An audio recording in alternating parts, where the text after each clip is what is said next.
ये कहानी इकोलॉजिस्ट सुष्मिता कृष्णन की है, जो जलकुंभी से जैविक कागज बनाती हैं। इसमें हर किसी का फायदा है। जलकुंभी देखने में भले आकर्षक हो, लेकिन ये घुसपैठिया वनस्पति बहुत तेजी से बढ़ती है।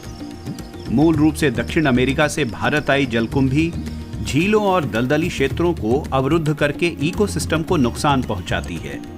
तमिलनाडु के अल्लूर गांव में किसान मुत्थु इसी तालाब से अपने खेतों की सिंचाई करते थे, लेकिन अब समूचे तालाब पर जलकुंभियों का कब्जा है। जब मैं स्कूल में था तब इसका पानी बहुत साफ हुआ करता था। हम यहाँ मछली पकड़ते थे। यहाँ पहले खेत थे और लोग तालाब में नहा भी लेते थे, लेकिन अब पानी काला और प्रदूषित हो गया है। जलकुंभी के विस्तार से जलाशयों में ऑक्सीजन की मात्रा घट सकती है, पानी की कमी हो सकती है और ये मच्छरों के प्रजनन का ठिकाना बन सकते हैं। जलकुंभी मरने के बाद भी हानिकारक पदार्थ छोड़ते हैं, जिससे पानी की गुणवत्ता खराब होती है।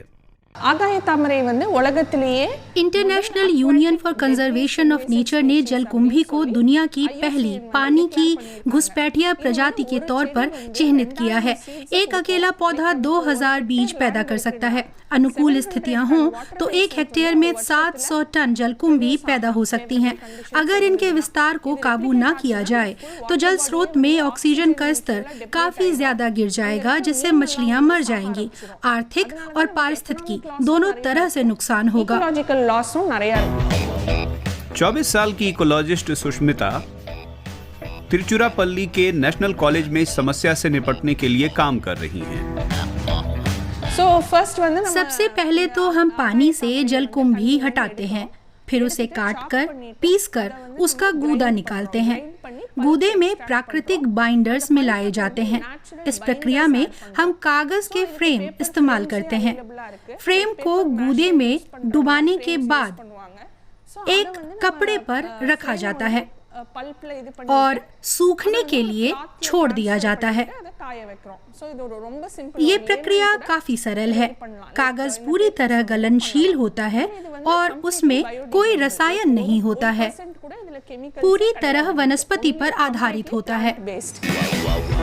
सुष्मिता बताती हैं कि 1 किलोग्राम जलकुंभी से A4 आकार के कागज की 35 शीटें बनाई जा सकती हैं। नेशनल कॉलेज के छात्र इस प्रक्रिया के हर चरण को सीखते हैं।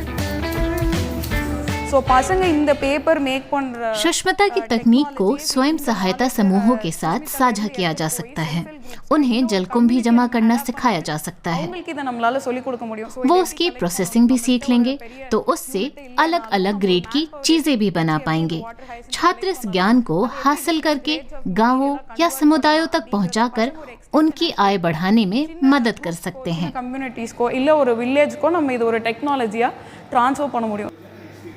सुष्मिता की रिसर्च को जर्मनी के आर्थिक सहयोग और विकास मंत्रालय से आंशिक फंड मिला है। उन्हें उम्मीद है कि भारत में भी सरकार उनकी मदद करेगी। सरकार की मदद से हम झील की सफाई कर सकते हैं और जमा की गई जलकुंभी से अपने काम का सामान बना सकते हैं।